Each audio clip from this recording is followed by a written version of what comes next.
Padi merupakan tanaman pangan utama penduduk Indonesia. Dalam meningkatkan ketahanan pangan, pemerintah Indonesia berusaha meningkatkan produksi padi. Upaya meningkatkan pendapatan dari usaha tani padi sawah sudah lama dilakukan.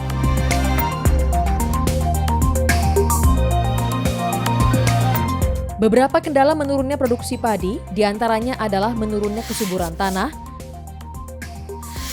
serangan hama, dan patogen.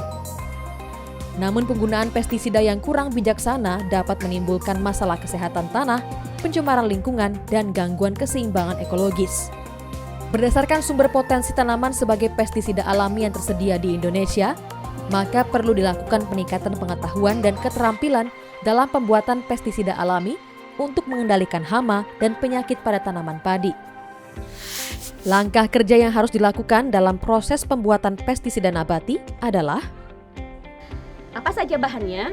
Contohnya seperti bahan-bahan yang ada di dapur. Bawang putih, bawang merah,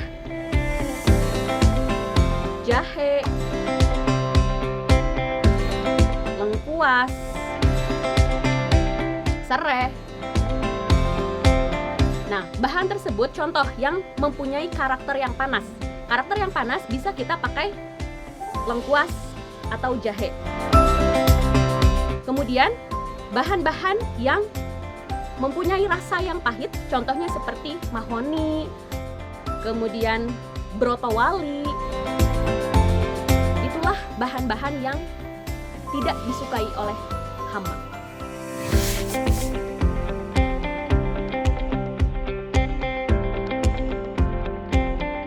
Baik Bapak dan Ibu, bahan-bahannya adalah yang pertama, daun mindi atau daun mimba, kemudian daun mahoni, yang ketiga adalah kunyit, kemudian urin sapi, setelah itu air cairan asap. Cairan asap itu adalah cairan yang berasal dari uap, kemudian kita suling. Yang keenam, bakteri. Kemudian langkah selanjutnya adalah langkah kerjanya. Yang pertama adalah kita merebus daun mindi tadi. Daun mindi direbus dengan air dengan perbandingan 1:2. Maksimal 10 menit sampai keluar cairan hijau. Setelah itu yang kedua kita rebus daun mahoni. Daun mahoni ini direbus dengan air juga. Perbandingan daun mahoni dan air adalah 1:2. Kemudian kita direbus setelah itu kurang lebih 10 menit. Kemudian yang ketiga adalah kita proses kunyit. Nah, kunyit kita lakukan dengan cara di blender. Perbandingan kunyit dan air adalah 1:2 juga.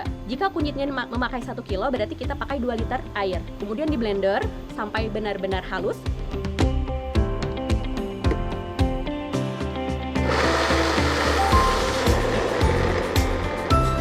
Setelah halus, kemudian dimasukkan ke panci, kemudian kita rebus sampai keluar kuningnya tersebut.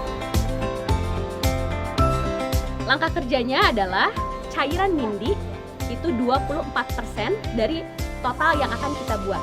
Jika kita buat 1 liter, berarti kita memasukkan 240 ml cairan mindi. Kita masukkan ke wadah yang 1 liter. Kemudian yang kedua adalah cairan mahoni.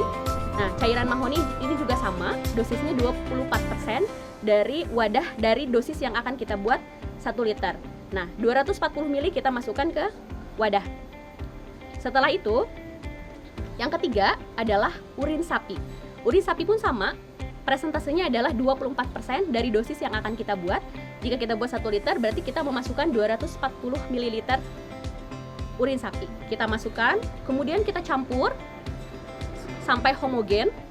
Setelah dicampur, kita ambil kunyit. Kunyit ini adalah 1% dari dosis yang akan kita buat. Karena kita buat 1 liter, berarti cairan kunyit ini adalah 10 ml. Kemudian saat kita aduk-aduk, kemudian kita masukkan cairan asap. Kita masukkan cairan asap, aduk lagi sampai rata, kemudian kita saring. Kemudian diamkan selama 24 jam. Setelah 24 jam, kemudian kita tambahkan bakteri. Nah, dosis bakteri ini adalah 1% dari dosis pestisida yang kita buat. Karena kita tadi membuat 1 liter, maka bakteri yang kita gunakan itu adalah 10 mili. Kemudian dicampur lagi, setelah dicampur, simpan selama 3 hari. Setelah 3 hari, baru pestisida tersebut bisa kita gunakan, siap kita gunakan. Penerapan pestisida nabati pada tanaman pertanian dilakukan sejak umur 2 minggu setelah tanam dengan cara disemprotkan. Pengaplikasian dilakukan secara periodik selama 2 minggu sekali. Dan apabila populasi organisme pengganggu tanaman semakin tinggi, penyemprotan dapat dilakukan sebanyak 3 hingga 5 hari sekali.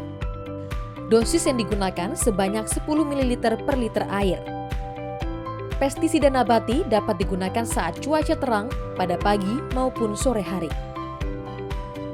Baik Bapak dan Ibu petani di seluruh Indonesia, ayo kita terapkan pertanian berkelanjutan melalui penerapan pertanian cerdas iklim atau CSA, Climate Smart Agriculture, melalui penggunaan pestisida nabati dan pengurangan pestisida kimia, agar produk pertanian sehat dan berkualitas serta ramah lingkungan.